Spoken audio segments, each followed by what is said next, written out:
Bonjour Elodie, Bonjour Julie.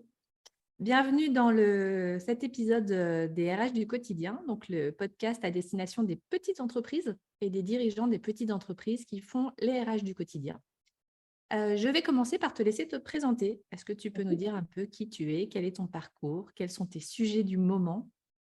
Bien sûr, merci déjà pour cette invitation. Je suis ravie de participer à ce podcast à ton micro. Moi, je suis Élodie Lambert, je suis coach en développement personnel et professionnel.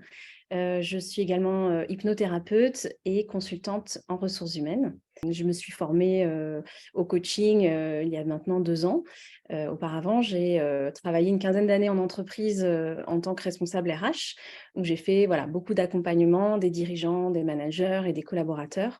Et j'ai eu envie il y a quelques années d'élargir un petit peu mon champ d'activité, pour continuer à faire de l'accompagnement, mais de manière beaucoup plus large. Et aujourd'hui, j'accompagne les personnes et les entreprises dans leur transformation, en les aidant à aller à la connaissance d'eux-mêmes et de leur zone de changement, à pouvoir atteindre leurs objectifs. Mes sujets de prédilection, c'est surtout l'humain, la connaissance de soi et puis également les neurosciences, puisque la formation de coach que j'ai faite il y a 2 ans était spécialisée en neurosciences. Donc, c'est un sujet qui me plaît particulièrement. Et puis mon actualité, j'ai créé Almae Coaching il y a un peu plus d'1 an. Une première année très, très riche à tout point de vue. Je viens de me former à l'hypnose, donc ça, c'est un petit peu l'actualité récente, on va dire.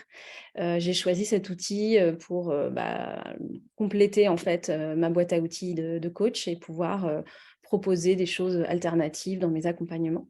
Et nous, on s'est rencontrés en fait il y a déjà quelques années maintenant sur les apéros RH de Tours. Donc à l'époque, tu avais déjà cette curiosité-là d'aller t'ouvrir aux autres, d'aller chercher un peu plus loin, de creuser les sujets. Et voilà, j'avais trouvé ça super intéressant. Donc, comme tu vois, ça nous amène jusqu'ici aujourd'hui, c'est parfait. Oui, tout à fait. C'est vrai que je m'intéresse au développement personnel depuis longtemps et ça a vraiment du sens de l'intégrer dans la gestion de l'entreprise et dans l'accompagnement des dirigeants et des collaborateurs, parce qu'on se rend compte que c'est une grande richesse en fait que de s'intéresser à soi et aux autres et que grâce à ça, on peut vraiment ouvrir le champ des possibles. Très bien. Euh, Justement, là, on s'adresse vraiment à des dirigeants de petites entreprises et c'est pour ça que je fais appel à toi sur ce podcast parce que je pense qu'il y a un vrai sujet qu'on ne prend pas suffisamment le temps d'aller creuser. Mhm. On parle beaucoup de charge mentale du dirigeant, de solitude du dirigeant aussi. Et pourtant, c'est un sujet qui n'est pas traité. Euh, Très clairement, moi, je fais un mémoire sur ce sujet-là en ce moment pour ma formation de coaching et je me suis rendu compte que dans les entreprises, on parle beaucoup de RPS, on parle beaucoup d'accompagnement des salariés, mais il n'y a rien qui est fait pour les dirigeants. Et Mhm. je trouve intéressant du coup de se pencher sur le sujet avec toi, justement, qui est dans cet accompagnement-là aussi et qui connaît bien le sujet entreprise par ton passé RH. Oui. Donc, qu'est-ce que tu peux nous dire déjà sur cette charge mentale du dirigeant? Qu'est-ce que ça t'évoque quand je te dis Oui. ça? Alors déjà, pour moi, dans les petites entreprises, le dirigeant, il est vraiment engagé sur tous les fronts. C'est quelqu'un qui doit à la fois gérer la partie commerciale, c'est le responsable de production, le chef de projet. Il est en charge de la stratégie, il s'occupe du marketing, de la com, de la compta, des RH. Enfin voilà, c'est vraiment quelqu'un qui fait tout. Et rien qu'en ayant dit tout ça, on se rend compte que ça représente une certaine charge qui repose sur ses épaules, à la fois de manière opérationnelle et aussi également au niveau mental. C'est aussi ce que ça m'évoque, c'est la pression en fait que le chef d'entreprise à laquelle il doit faire face au quotidien. Il est vraiment le nez dans le guidon et puis je pense que les dirigeants aujourd'hui, on a un vrai souci d'excellence, notamment parce que tout repose sur eux. Ils ont un petit peu le rôle du super-héros. Donner l'exemple, je pense que c'est important quand ils ont des équipes sous leur responsabilité. Ils ont créé des emplois, ils ont créé une activité, donc ils sont garants de la santé de l'entreprise, des emplois qu'ils ont créés. Par rapport à leur entourage aussi, il y a cette forme de pression puisque en gros, ils doivent être légitimes par rapport à l'entreprise qu'ils ont créée et à l'image que ça peut donner à leur entourage, à leurs équipes. Et puis, je pense aussi qu'ils ont à cœur de peut-être pas montrer leur vulnérabilité pour toutes ces raisons-là. Donc, on peut imaginer à quel point ils doivent ressentir cette pression au quotidien, à la fois par rapport à toutes ces responsabilités et aux sentiments en fait qu'ils peuvent développer à l'intérieur d'eux-mêmes. Quand on parle de charge mentale, je pense qu'il faut être vraiment focalisé sur les signaux d'alerte qui existent en fait en matière de charge mentale et peut-être que beaucoup de dirigeants n'y prêtent pas suffisamment attention. Un des premiers, c'est les troubles du sommeil, la fatigue. Ouais. Je pense que c'est quelque chose qui est largement minimisé dans beaucoup de cas et pas que chez les entrepreneurs. Mais en gros, quand on est en charge d'une entreprise et qu'on est vraiment sur tous les fronts, on va avoir tendance à réduire le temps de sommeil, le temps de repos pour augmenter le temps de productivité. Il faut savoir que c'est quand même bien souvent une erreur parce que le sommeil, c'est quand même un besoin physiologique majeur. Et c'est pas du temps perdu en fait quand on dort correctement suffisamment longtemps. Il faut, à mon sens, considérer le sommeil vraiment comme du capital entrepreneurial, Mhm. comme quelque chose qui finalement amène de la ressource, de l'énergie, dans lequel il faut investir en fait, clairement. Mhm. Même chose pour tout ce qui est hygiène de vie, avec l'équilibre alimentaire. Les troubles de l'alimentation, ça fait partie aussi des alertes qui peuvent être sur lesquelles il faut être vigilant en cas de surmenage, de charge mentale. Il y a tout ce qui est lié au stress, à l'irritabilité. Donc, quand on commence à se rendre compte qu'il y a une irritabilité plutôt inhabituelle qui se manifeste, là aussi, on doit être un petit peu en alerte. Et puis après, c'est aussi ce sentiment de fatigue et je dirais de lassitude. Le chef d'entreprise qui arrive à un stade où il se dit: «Bah, j'en peux plus» ou «J'en ai marre» ou «J'ai plus envie», finalement, ça doit le mettre en alerte parce que ce sentiment de fatigue et de lassitude peut avoir un impact important sur, la prise de décision ou, la capacité à saisir des opportunités.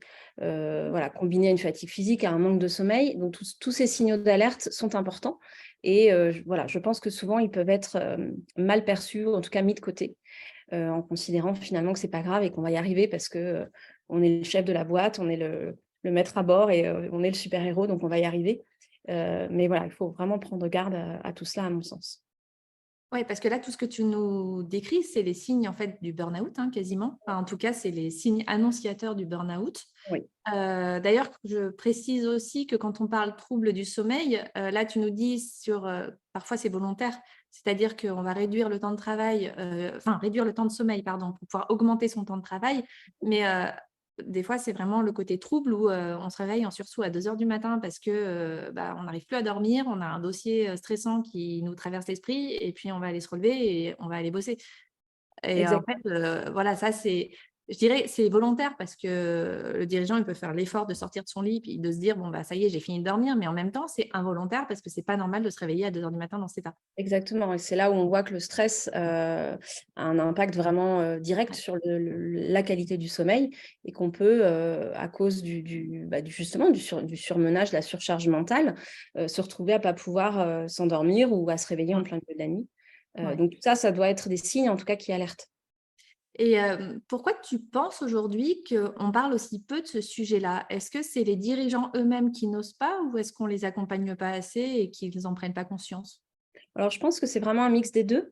Tout à l'heure, je parlais de vulnérabilité.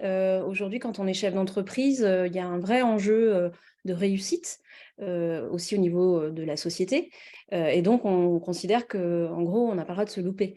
Et donc se montrer vulnérable, c'est pas forcément quelque chose, de bien vu ou en tout cas, que les chefs d'entreprise vont avoir, une facilité à faire.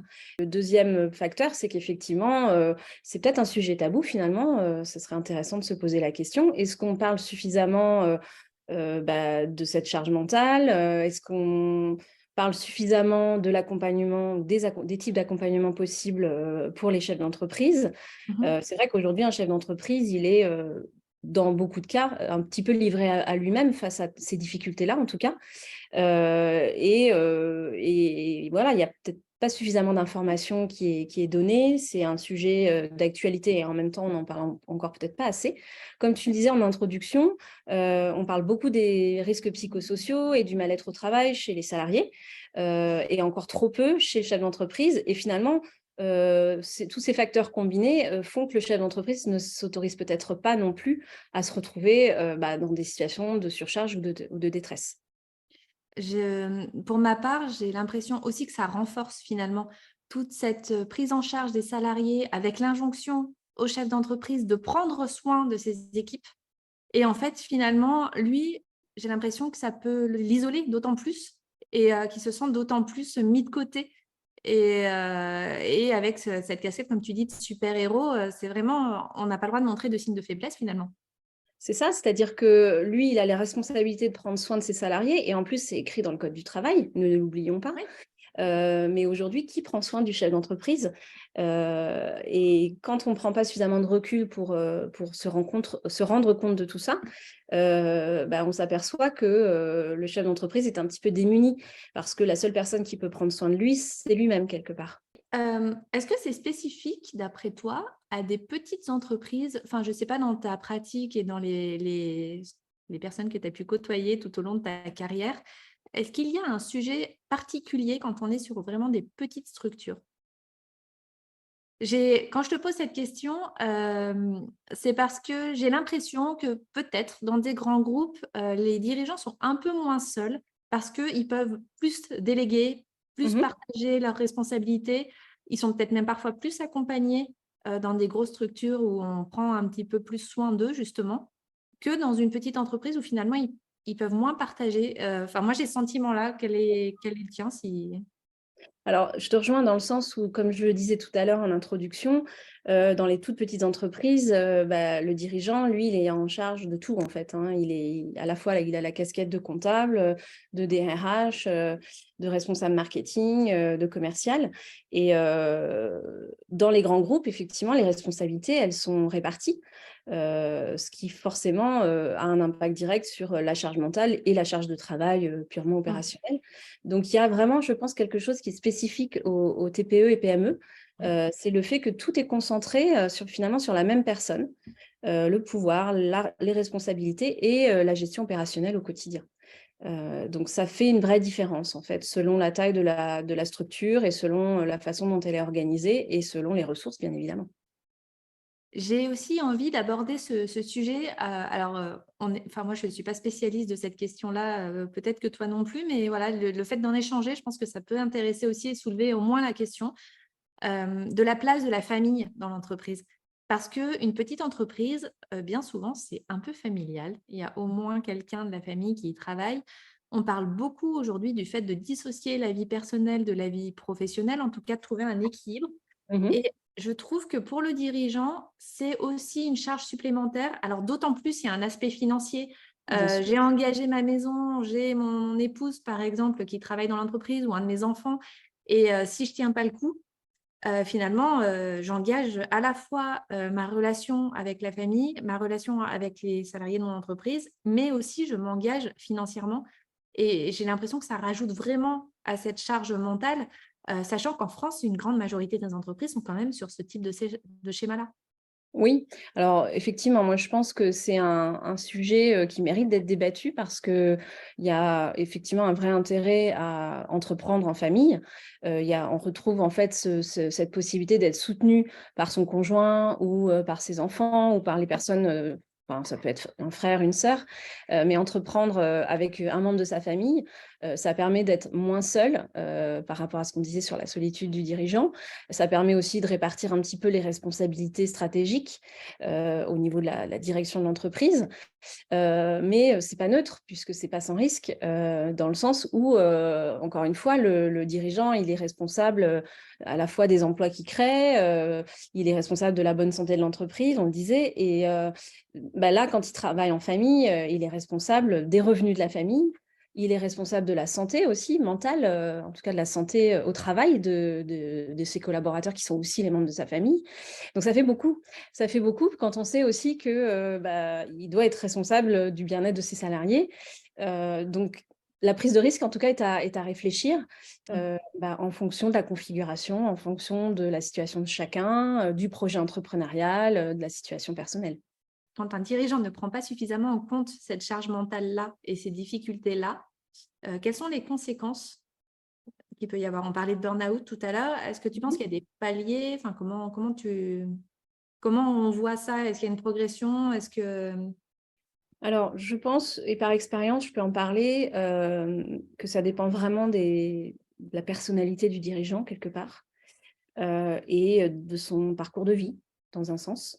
Il y a des personnes qui vont être capables déjà d'être à l'écoute des différents signaux d'alerte, qui vont bien connaître leurs limites, donc qui vont être aussi capables de s'écouter et puis de ralentir quand c'est nécessaire, même si la charge mentale est déjà là, voilà, d'intervenir au bon moment. Et puis après, il y a des personnalités pour qui la réussite et le statut social sont vraiment des enjeux majeurs dans leur vie. Et qui vont aller beaucoup trop loin sans avoir pris le temps de connaître leurs limites et qui vont peut-être arriver à un point de non-retour, comme on dit, dans le sens où ils vont développer une maladie ou faire un burn-out. Donc, en fait, je pense que ça dépend vraiment des personnes. De manière générale, il y a toujours, on en revient toujours à la même chose, hein, mais la charge qui repose vraiment sur une seule et même personne, finalement, elle est vraiment à l'origine des conséquences qu'il peut y avoir, même si elles sont multiples. Mais du coup, voilà, ça dépendra si la personne a aussi la capacité à accepter de se faire accompagner, la capacité aussi à pouvoir déléguer. Ça, on sait que ça peut, pour certaines personnes, être une vraie difficulté que de réussir à déléguer et à répartir la charge de travail. Donc voilà, les conséquences, elles sont vraiment différentes selon les tempéraments, je dirais. Ok, très bien. Donc là, si je reprends en fait la charge mentale, on est en train de se dire qu'elle est là quasiment pour tous les dirigeants de petites entreprises, variable en fonction de la personnalité de la personne, mais que globalement, quand on commence à avoir quelques symptômes, du stress, des troubles du sommeil, de l'alimentation, tu nous as dit, tu nous as Oui, parlé aussi d'irritabilité, de lassitude, dans le sens où on commence à en avoir assez d'aller oui, bosser le matin, et puis quand on commence à y aller à reculons, c'est qu'il faut se poser des questions. Donc, c'est tous ça. ces signaux-là, ça peut alerter et faire prendre conscience, avec la difficulté que on a une pression aujourd'hui sur les super-héros des entreprises qui doivent en fait ne pas montrer signe de faiblesse et qui doivent tenir la barre du navire et surtout pas flancher. Ok, alors comment, je dirais, si un chef d'entreprise là commence à avoir ces petits signes d'alerte, commence à Oui. se dire qu'effectivement il y a peut-être quelque chose, comment tu conseillerais d'agir pour lui, pour elle? Alors, il y a plusieurs choses en fait qu'un chef d'entreprise peut mettre en place pour agir au bon moment. Avant que ce soit trop tard. Une des premières choses, c'est de penser à lui, à son hygiène de vie et à son repos. Donc, ça va être de prendre des moments de pause, des temps de respiration en fait dans la journée, pour faire le point, pour questionner un petit peu ses pratiques, celles de ses équipes. Et puis voilà, simplement s'interroger sur voilà, comment je me sens là aujourd'hui. Est-ce que j'ai besoin de prendre un petit temps de repos, de faire un break, bien veiller aussi justement à ces fameux temps de repos qu'on appelle les vacances, qui sont quand même hyper importants. Il y a de nombreux entrepreneurs qui prennent pas de vacances, parfois pendant plusieurs années consécutives.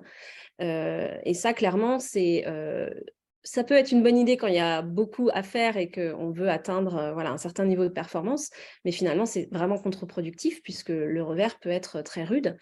On accumule de la fatigue et voilà, on sait que c'est finalement pas une bonne idée. Donc les moments de repos, les moments de vacances, les breaks, la capacité à pouvoir couper un petit peu le week-end, même si on ne le fait pas tout le temps, finalement, au bout du compte, on est gagnant puisqu'on améliore notre productivité. Et puis ensuite, c'est par exemple intégrer des moments de détente tout au long de la journée ou dans son quotidien, peut-être voilà, pour ne plus ressentir ce sentiment d'aller à 100 à l'heure. Donc ça peut être en faisant un peu de relaxation, de la méditation, des exercices de respiration, de l'auto-hypnose. Il existe aujourd'hui plein de méthodes qui sont très faciles à intégrer dans son quotidien, très faciles à découvrir quand on est novice et qui apportent un bien-être assez rapide. Donc ça, c'est des choses, à mon avis, qui sont très simples à mettre en place. Mhm. Il faut aussi, je pense, s'entourer, savoir s'entourer. Parfois, la famille ou l'environnement amical n'est pas toujours le bon pour un chef d'entreprise pour pouvoir comprendre les problématiques, être suffisamment à l'écoute. Et c'est là où ça va être intéressant d'aller rejoindre des réseaux d'entrepreneurs, voilà, des clubs d'entreprise, des cercles divers autour de l'activité professionnelle et de l'entrepreneuriat pour aller chercher du soutien, du partage de pratiques, des conseils, des moments de détente aussi. Donc le réseautage, c'est quelque chose d'important qui permet voilà, d'avoir cette petite bouffée d'oxygène dans le quotidien. Ouais.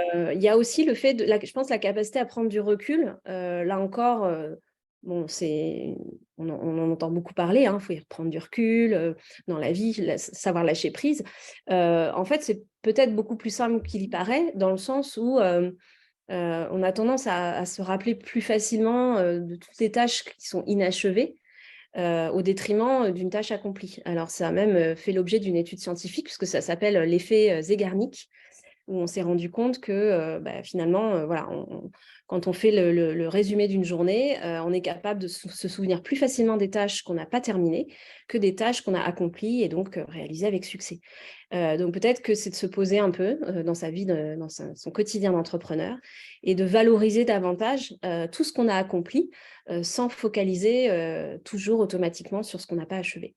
Donc cette prise de recul, voilà, elle est intéressante de manière assez simple, par exemple. Ok. Et puis, après, pour terminer, qu'est-ce qui pourrait soulager le chef d'entreprise dans son quotidien? C'est peut-être de se faire accompagner, de se faire coacher tout simplement. Alors Euh, justement, j'allais y venir parce qu'en oui, fait, là, tu nous as donné plein de pistes. oui, Si j'approfondis un petit peu, alors en fait, tu nous as parlé justement des temps de pause et c'est là où je pense que ça peut être intéressant et on reviendra peut-être à l'accompagnement après. Tu nous oui. as dit qu'il y avait plein de choses, l'auto-hypnose, la méditation et autres. Quand on n'y connaît rien, Mhm. ça peut paraître un peu bizarre déjà des fois. Enfin, se Oui, dire je vais m'arrêter 3 minutes dans la journée pour méditer, c'est pas forcément la tasse de thé de tout le monde présentée comme ça. oui. Comment, justement, tu disais c'est assez facile de trouver des ressources et autres, mais toi, tu tournes vers qui, vers quoi? Est-ce qu'il y a des ressources? Est-ce qu'on va chercher des vidéos YouTube? Est-ce qu'on va justement chercher des accompagnements? Enfin, quelqu'un qui ne sait pas du tout où aller, tu lui dirais quoi? Alors, effectivement, quand on ne connaît pas ces techniques-là, ces outils, qui sont des outils très simples, ça peut, non pas faire peur, mais interroger et on ne sait pas trop quoi aller chercher et où aller le chercher. Alors, il est vrai qu'Internet, aujourd'hui, c'est un outil qui dispose de pléthore de ressources. Donc oui, on peut commencer par là de manière très, très simple. Tu citais les vidéos YouTube, exactement, puisque la variété des contenus sur YouTube permet de trouver des choses qui nous correspondent bien à nous. Parce que voilà, des techniques qui vont convenir à quelqu'un vont peut-être pas convenir à d'autres.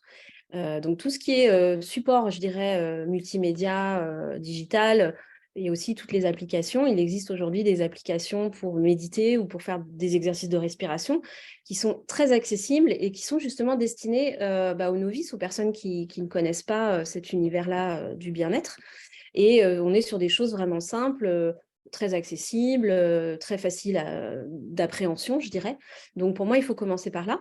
Ensuite, si on est curieux et qu'on a envie de découvrir, on peut justement essayer d'en discuter avec notre entourage. On a tous aujourd'hui au moins, je pense, quelqu'un autour de nous, que ce soit dans l'entourage personnel ou l'entourage professionnel, qui s'est mis à la méditation, peut-être depuis le confinement, par exemple, depuis le Covid.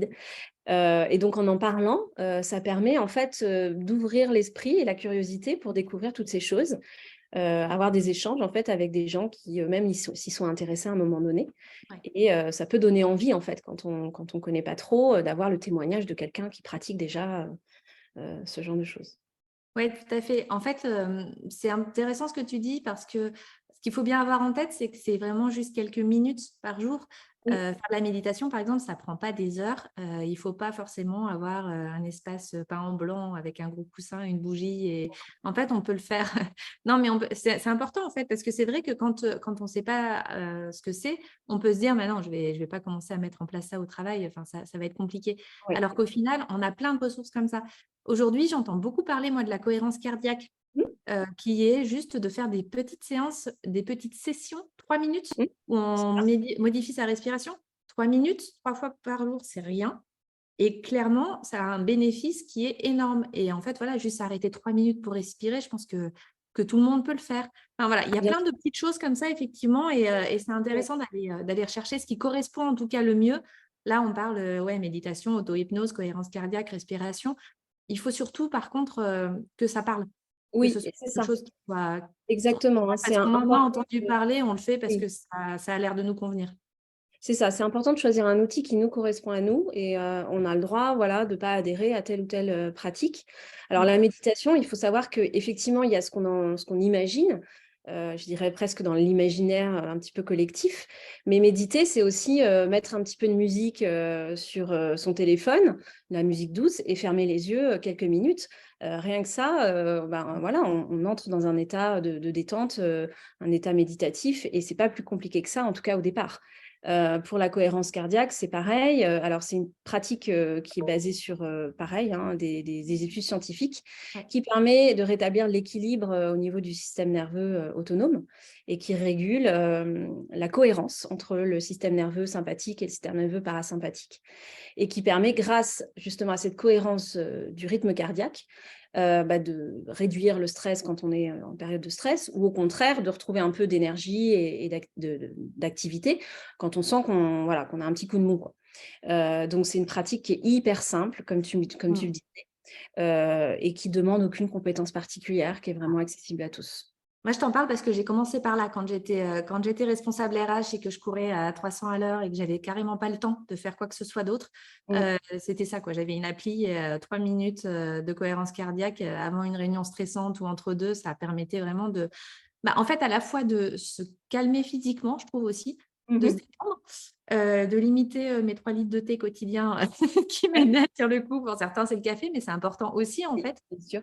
Et puis, surtout, en fait, cette prise de recul dont tu parlais tout à l'heure, je trouve qu'il y a un moment où ça permet, voilà, de recentrer aussi et de reprendre le temps de se détacher un petit peu du courant de stress qui nous entoure et de pouvoir s'y remettre, mais de manière plus posée. Oui, c'est ça. En fait, ça permet de faire un petit pas de côté Ouais. et de se rendre compte de, bah, où on est, en fait, là, dans cette journée qui se déroule. Alors peut-être que oui, la charge de stress est importante, mais je fais ce petit pas de côté pour analyser un peu les choses, et simplement regarder comment je me sens et grâce à la respiration, je vais apporter, bah, une certaine, un certain retour au calme. C'est vrai que la cohérence cardiaque, c'est un bon exemple parce qu'on peut le faire à son bureau, on peut le faire, Mmh. n'importe où, dans sa voiture, avant un rendez-vous et on peut aussi, enfin, c'est bien de le faire aussi juste avant de s'endormir parce que moi, personnellement, je l'ai fait, je l'ai intégré dans ma routine du soir, et le faire juste avant de s'endormir, au moment où on se couche, bah, moi, j'ai remarqué en tout cas que ça permet d'avoir un sommeil de meilleure qualité. OK. Donc pour les personnes qui ont un peu de mal à s'endormir, voilà, au moment du coucher, c'est aussi une très, très bonne technique. Mais vraiment, on peut l'emporter partout cette technique. Elle est tout le temps sur nous, hein, donc Bon, j'essaierai au moment de se coucher maintenant. Merci pour le pour le truc, j'appliquerai. Et OK, bah, merci. Donc les temps de pause, prendre des vacances avec un point d'attention, parce que prendre des vacances, si on en prend une fois, mais qu'on revient complètement surchargé et sous l'eau, ça peut être aussi compliqué. oui, Heu, donc à organiser, peut-être de ça, manière, en tout cas bien anticipée et bien oui. s'organiser pour que ce soit pas une contrainte finalement. C'est ça, ce que je voulais dire sur les vacances, c'est que, si ça s'accompagne pas, d'un système de délégation, que ce soit délégation vraiment des tâches du quotidien ou même voire délégation un peu plus, au niveau juridique, simplement une délégation de signature, c'est des choses auxquelles on pense pas forcément quand on est chef d'entreprise. Quand on a un petit effectif, mais quand on n'est pas là, il y a beaucoup de choses qui peuvent pas se faire et notamment, sur des on va dire des validations administratives. Mais voilà, ça s'organise un départ en vacances parce que si tu pars en vacances, tu es chef d'entreprise, tu pars en vacances et puis finalement tu gères tout à distance, tu es tout le temps sollicité et tu dois répondre à des mails tout au long de la journée, ça n'a strictement aucun intérêt. Je peux comprendre aussi les chefs d'entreprise qui considèrent que c'est compliqué de partir en vacances et de tout couper. Oui, Voilà, il s'agit juste de trouver un bon équilibre et comme tu disais, vraiment de l'organiser en amont, ouais. soit avec une équipe présente dans l'entreprise, soit avec, par exemple, son cabinet comptable ou voilà, d'autres structures qui sont à même d'assurer un backup en cas de besoin. Mais oui, c'est important. Et effectivement, si c'est une fois par an sans prendre un vrai repos, c'est un coup d'épée dans l'eau, comme on dit. Ouais, non, les bénéfices ne sont pas là. Non. Ok, super, merci pour tout ça. Donc là, on va passer effectivement, donc tu nous en as parlé aussi tout à l'heure, sur le côté coaching. Déjà, qu'est-ce que c'est un coach? Donne-nous un petit peu plus d'éléments sur ce qui attend quelqu'un qui veut Oui. contacter un coach.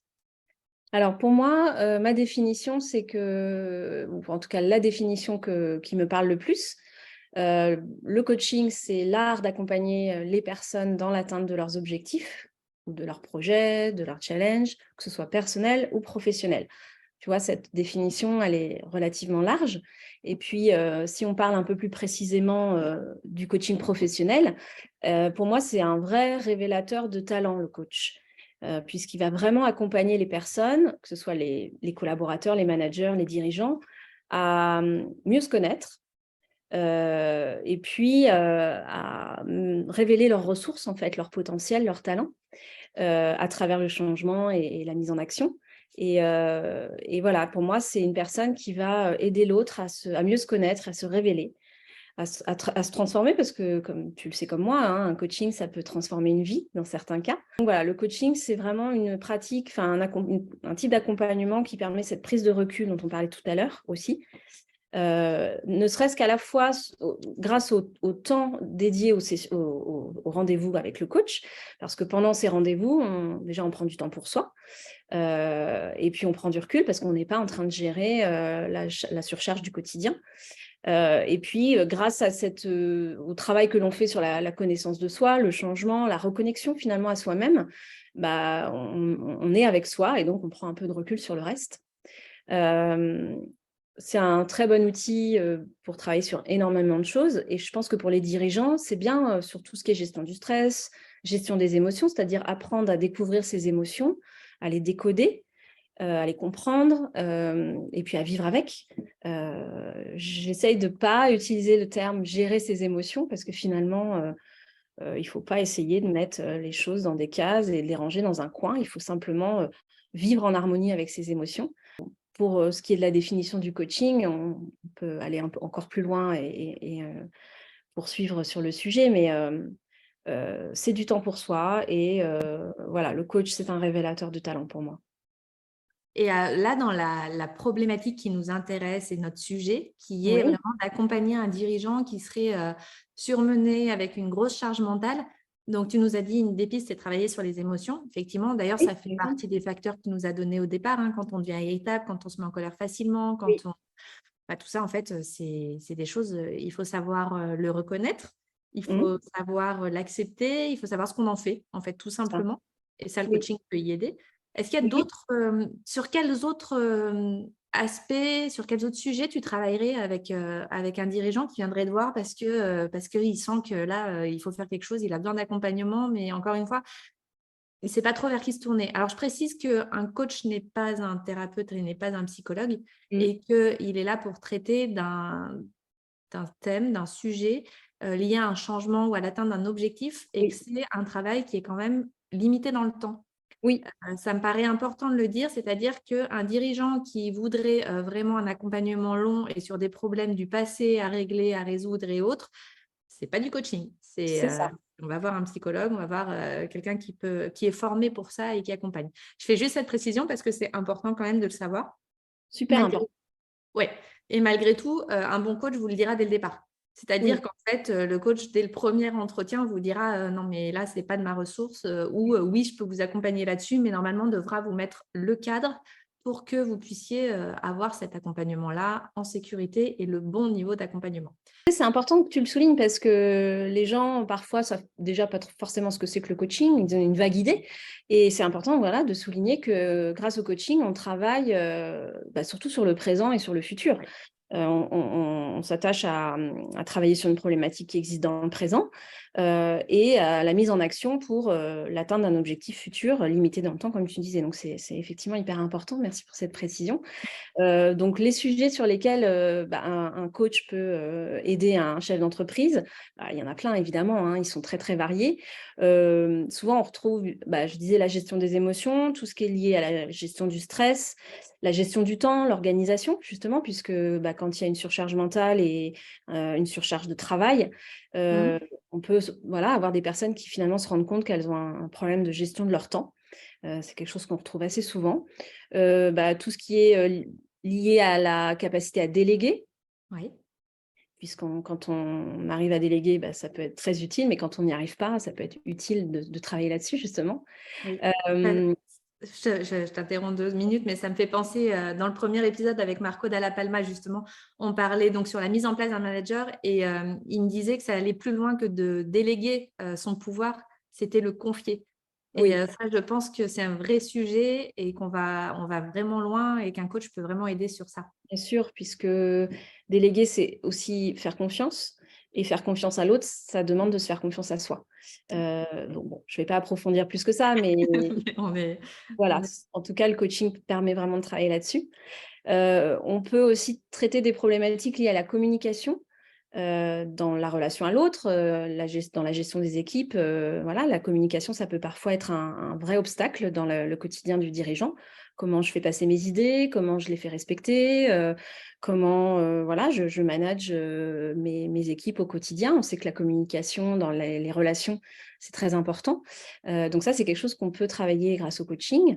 Globalement, là, ce sont des petits exemples qui me viennent en tête. Ok, super.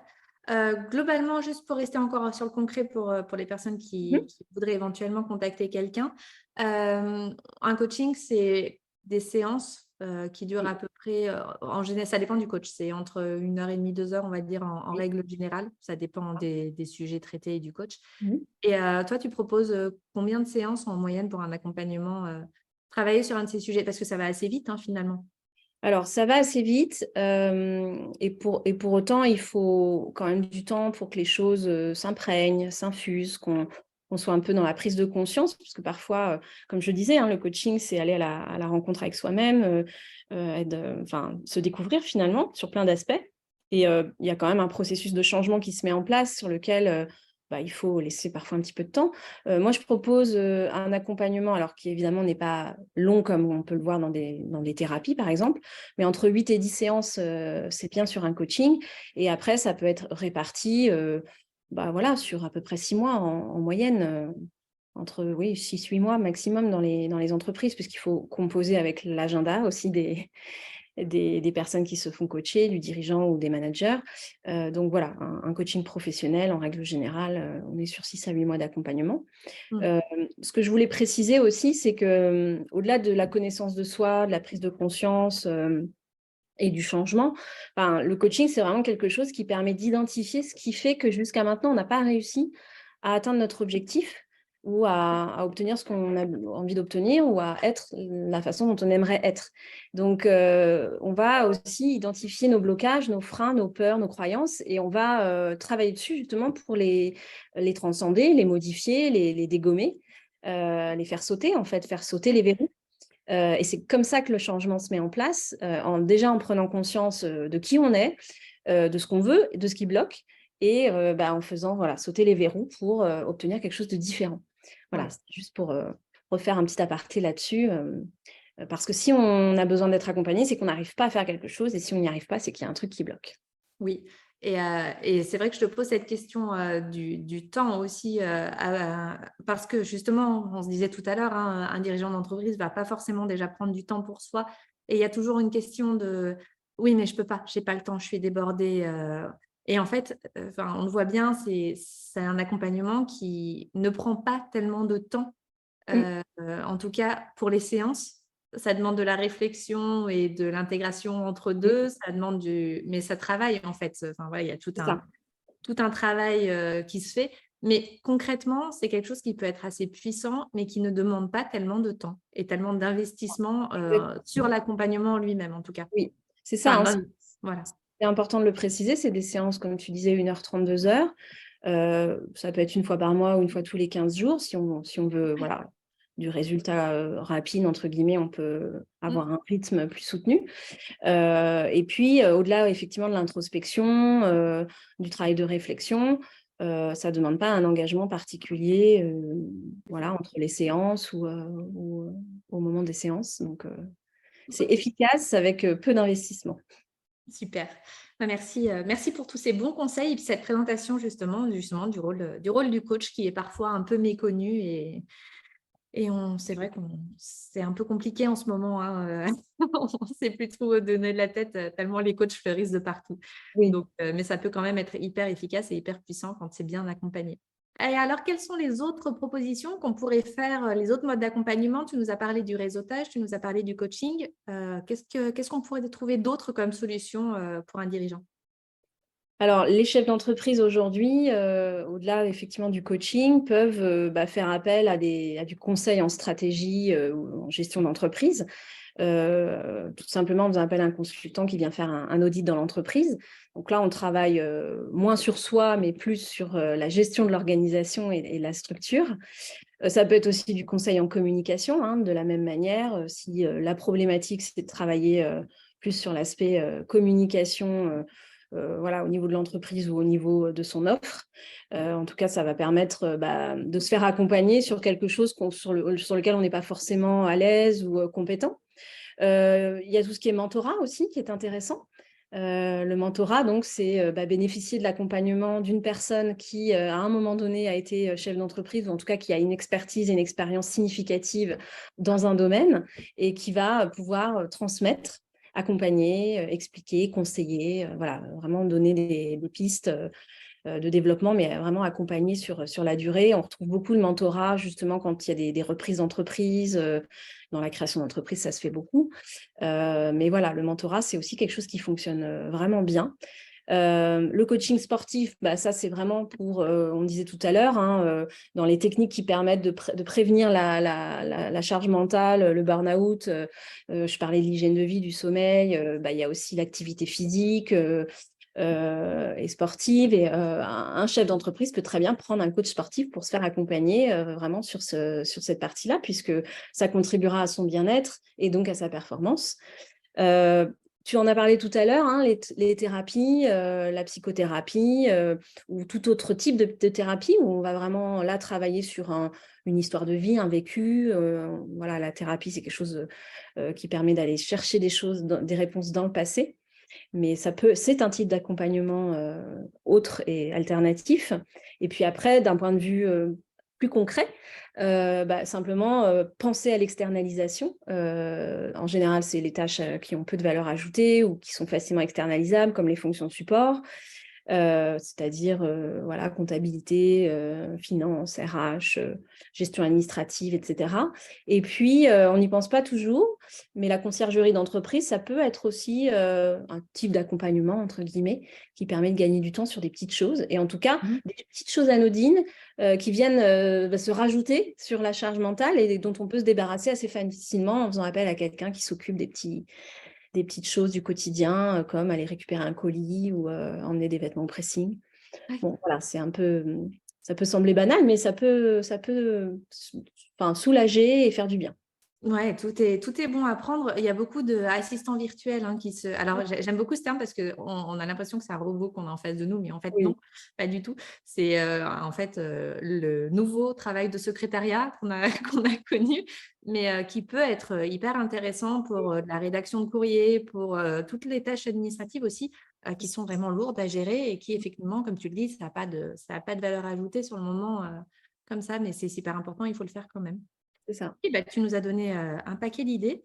J'ajoute aussi le co-développement parce que Oui. je prêche pour le co-développement que je Ouais. trouve absolument génial et dont on ne parle pas assez. Oui, alors le co-développement, ça consiste à être vraiment dans le partage d'expériences au sein d'un groupe auquel on expose une problématique, ce qu'on a déjà essayé, ce qui a fonctionné, pas fonctionné, et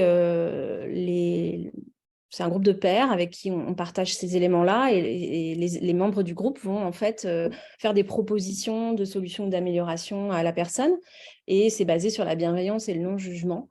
C'est une technique qui est vraiment incroyable. Moi, pour l'avoir testée, j'ai trouvé ça vraiment génial parce qu'il y a cet effet d'intelligence collective et de partage qui fait qu'il y a des choses extraordinaires qui en ressortent. On peut vivre des moments très forts en fait avec le co-développement. Oui, Donc voilà, moi je le recommande vraiment.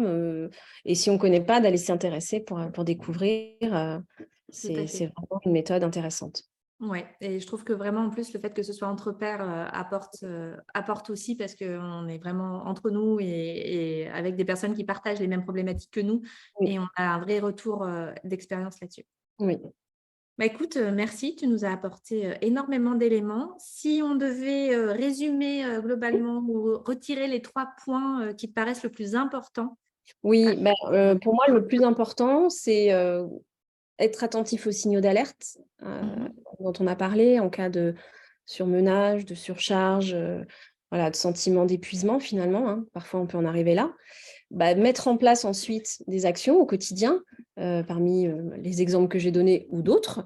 Mais l'idée, c'est de penser à prendre soin de soi, tout simplement. On est notre première ressource en tant que chef d'entreprise. Il ne faut pas l'oublier, qu'on travaille seul ou qu'on soit voilà, entouré d'une équipe. On est une ressource à part entière et si on ne prend pas soin de la ressource, ça peut vraiment être dommageable. Évidemment, s'appuyer sur les autres, mais prendre soin de soi, c'est important. Et puis le troisième point, si je devais résumer, c'est de ne pas hésiter à se faire accompagner, à se faire aider Mhm. à différents niveaux, hein, que ce soit pour son propre développement, que l'entreprise en externalisant des choses. Comme tu l'as dit, tu as parlé d'assistanat virtuel, etc. Ouais, tu nous en as Mais présenté pas mal aussi, ouais. voilà. En fait, le chef d'entreprise a tendance à penser qu'il peut tout prendre en charge. Ça peut être une question d'ego, mais ça peut être voilà, simplement une bonne intention. Voilà, on sait que c'est pas possible, donc il faut accepter d'être vulnérable et accepter de se faire aider. Super. Merci beaucoup, Elodie. Avec plaisir, merci Julie.